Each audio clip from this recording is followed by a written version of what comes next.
गुरु महाराज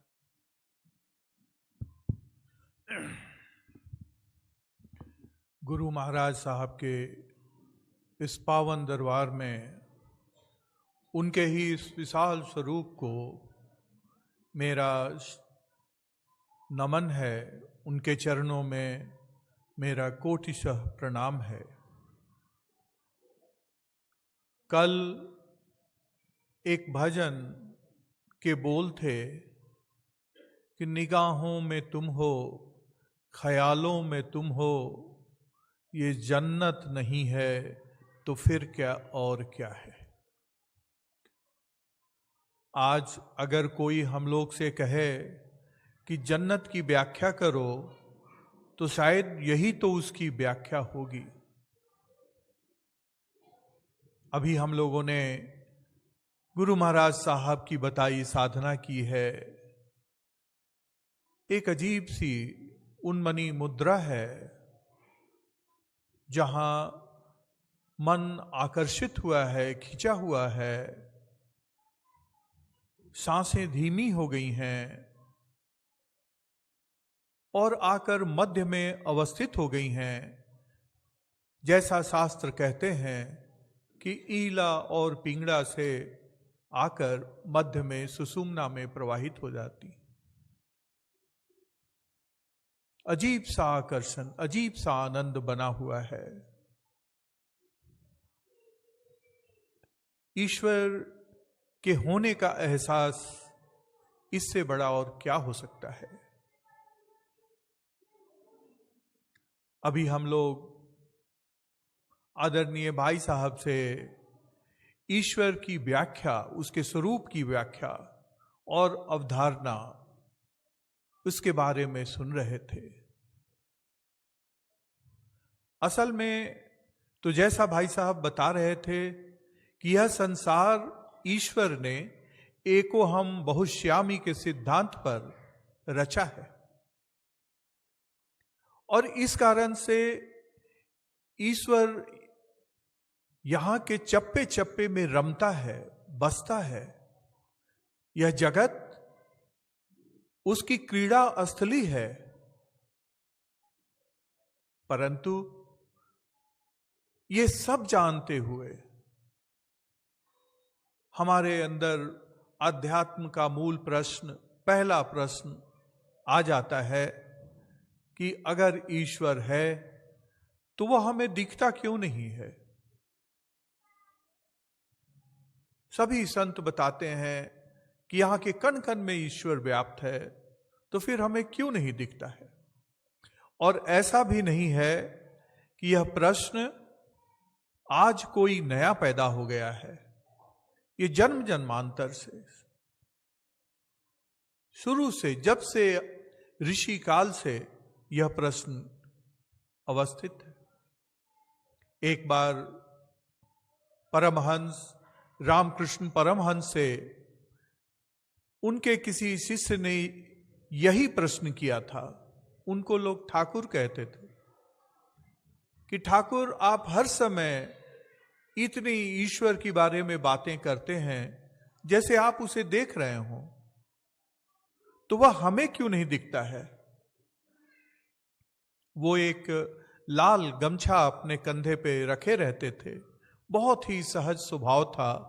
बड़ी बड़ी अध्यात्म की गूढ़ रहस्य की बातें साधारण से शब्दों में बता दिया करते थे।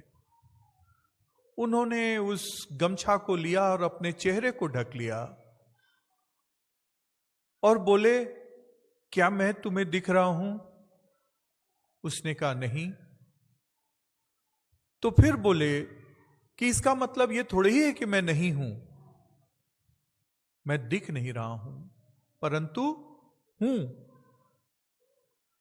ठीक उसी तरह से हमारे नजरों के ऊपर माया रचित, माया जनित अज्ञान का पर्दा आ जाता है। माया का स्वभाव है कि वह हमारे अंदर भ्रम और संशय पैदा कर देती है। और सभी जानते हुए, सब कुछ सुनते हुए, फिर हम कहीं ना कहीं किसी से पूछ लेते हैं कि क्या आपने ईश्वर का साक्षात्कार किया है, और अगर हां तो क्या हमें दिखा सकते हैं? यह प्रश्न जिनके भी मन में हो, मेरी उनसे गुजारिश है, अनुरोध है कि इस प्रश्न को रखें, जाने मत दें। साधना पे चलने के बाद एक समय के बाद यह प्रश्न बेमानी हो जाता है, अपने आप फिर हम नहीं पूछते, फिर हमको उस ईश्वर का एहसास होने लगता है।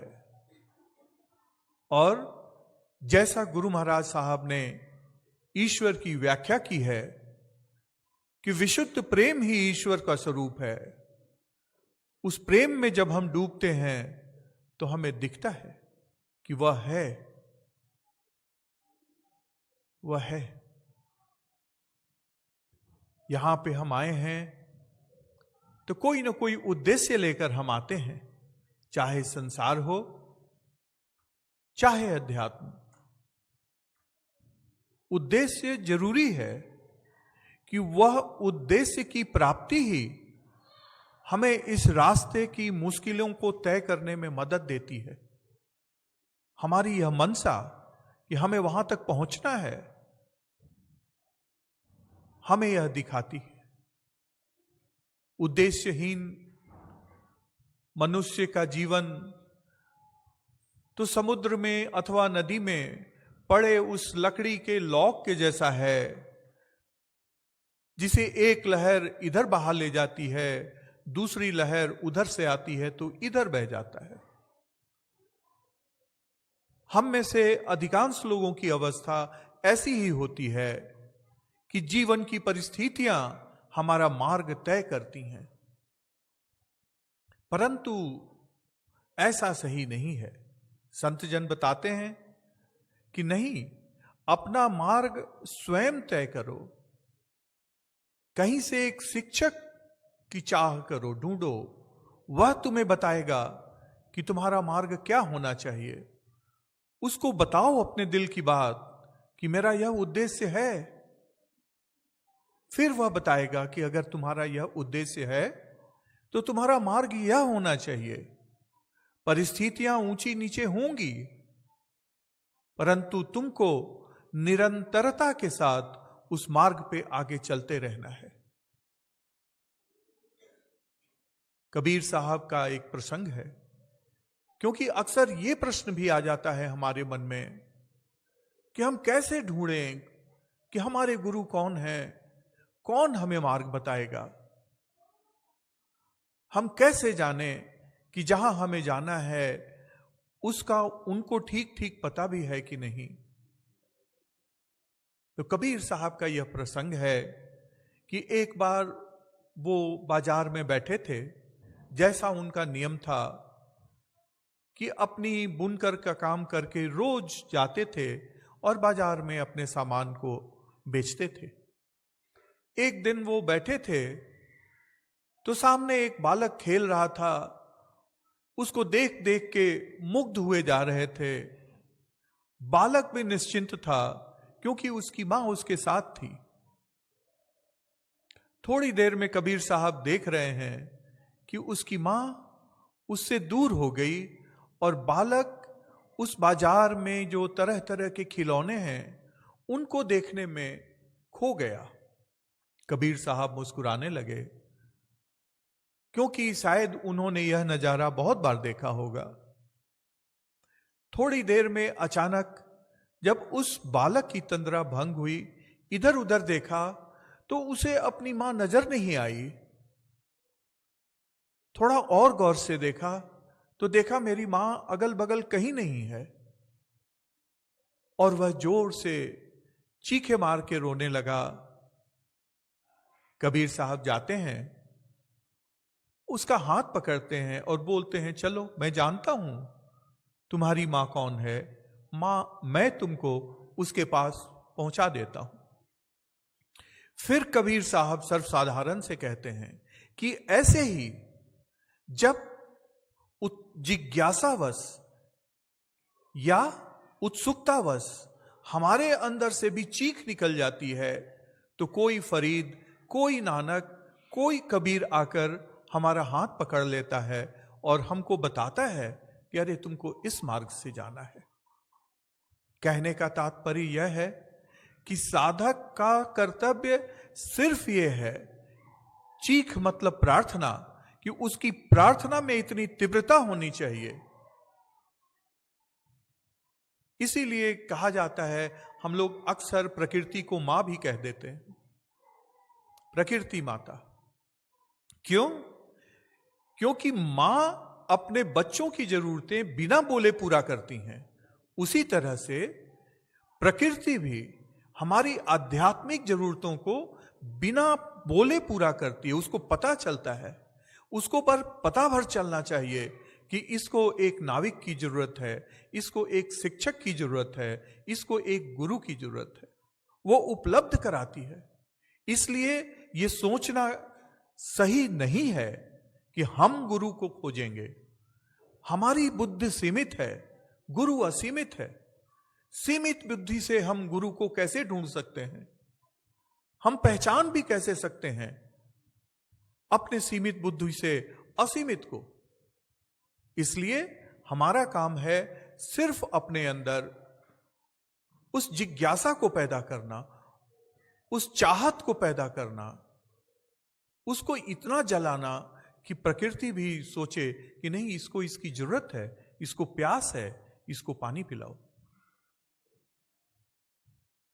एक बात अक्सर हम लोग की चर्चा में आ जाती है, फिर से मैं कहूंगा कि उसी मायावश इतनी चर्चाएं होती हैं। ईश्वर का स्वरूप क्या है, ईश्वर कैसा है, ईश्वर के कार्यकलाप क्या हैं, हमारा उसका संबंध क्या है। परंतु फिर भी हमारा मन समहाउ नहीं भरता है और हम ये चर्चा करते रहते हैं। परंतु उसमें तर्क वितर्क आते रहते हैं। एक कहता है नहीं ऐसा है, और फिर मैं कहूंगा कि ये बात आज की नहीं है। एक श्लोक है, एक लाइन है कि एकम सत्यम विप्रा बहुधा बदंती। सत्य एक है, इसमें कोई अलग अलग बात नहीं कहता है। सब कहते हैं ईश्वर एक है, सत्य एक है, लेकिन अपने अपने अनुभवों के आधार पे विद्वान इसकी व्याख्या अलग अलग करते हैं। परंतु एक पॉइंट पे सभी एक मत रहते हैं कि अपने को आनंदित रखना, अपने को खुश रखना, वो हमारा जन्मसिद्ध अधिकार है, वो हमारा प्रथम कर्तव्य है। तो एक हैप्पीनेस मॉडल है कि कैसे हम खुश रहें इस संसार में, जहां परिस्थितियां ऊंची नीचे होते रहती हैं, हर तरह की बातें होती हैं, नौकरी में, व्यवसाय में, संबंधों में, जो हमें खुश होने नहीं देती। तो फिर कैसे रखें? तो वो विद्वान कहते हैं कि पहला तो हमारा एक उद्देश्य होना चाहिए। There should be purpose in life. बिना उद्देश्य के ये जीवन निरर्थक है। तो हम खूब सोच विचार के अपने विवेक से जनित एक उद्देश्य निश्चित करें कि ये हमारे जीवन का उद्देश्य है। फिर जो हमारे जीवन मूल्य हैं, उसके आधार से हम अपने कर्मों को ऐसे निश्चित करें कि हमारे हर कर्म हमको उद्देश्य के नजदीक ले जाएं। ऐसा नहीं कि हमारा उद्देश्य है उत्तर की दिशा में और हम दक्षिण की दिशा में चलेंगे तो हम उद्देश्य को प्राप्त नहीं होंगे। भैया का एग्जाम्पल यूएस का है कि अगर हमारी मंजिल I-20 से होके कोई वहां का हाईवे नंबर है तो हमको उसी पे चलना होगा। उसी तरह से अगर हमने अपने उद्देश्य को बनाया है कि हमको अपने को खुश रखना है, तो हमारे कर्म भी वैसे होने चाहिए जिससे हमारी खुशियां, हमारा आनंद बाधित नहीं हो। और इसमें हमारा मन एक बहुत बड़ा रोल प्ले करता है। आज शाम को चर्चा हो रही थी कि मन का तो स्वभाव ही है एक जंगली घोड़े के जैसा, अथवा एकदम से ऐसा जो चंचल है। ये डिजाइन्ड है, ये कोई सही और गलत का बात नहीं है। हमको ऐसा भी नहीं सोचना चाहिए कि हमारा मन इतना गंदा हो गया, हमको शांति से बैठने नहीं देता। नहीं, ये डिजाइन है ऐसे ही, उसका स्वभाव है। लेकिन मन यानी जंगली घोड़े को भी लोग टेम करते हैं, उसको भी ट्रेन करते हैं और उस पर बैठकर मनोवांछित देश का सैर करते हैं। उसी तरह से गुरु महाराज ने बताया है कि यह मन ही हमें आध्यात्म देश की सैर कराएगा। जरूरत है अपने मन को संयमित करने का।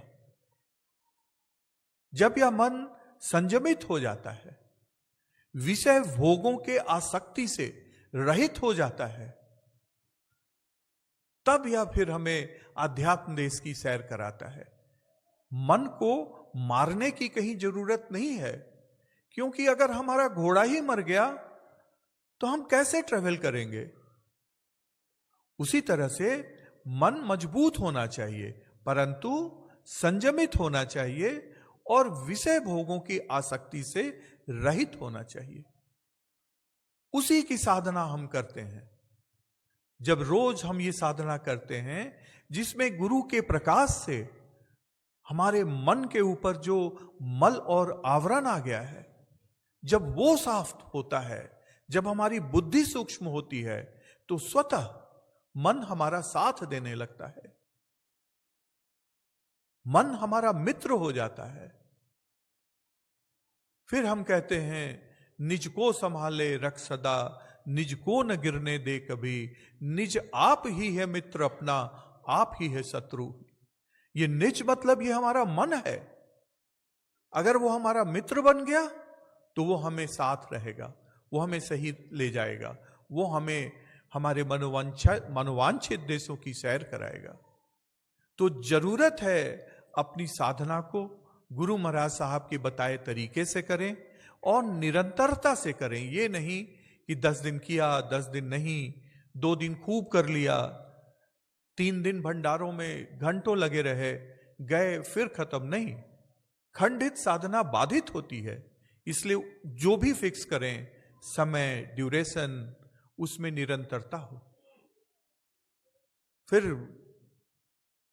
जब गुरु महाराज की कही बात है तो वो पत्थर पे लिखी लकीर है कि हमारा जीवन आनंदमय हो जाएगा, हम सुखी होंगे, हमारे आसपास का वातावरण आनंदित होगा, जो हमारे संसर्ग में आएगा वो भी आनंदित हो जाएगा और हम सभी परिस्थितियों के रहने के बावजूद इसी संसार में आनंद से रह सकेंगे। यही गुरु महाराज साहब का मॉडल ऑफ हैप्पीनेस है। हम प्रयासरत रहें, गुरु महाराज जरूर हम सब पे दया करेंगे। उनसे ही प्रार्थना है कि हम पर और आप सब पर दया दृष्टि रखें।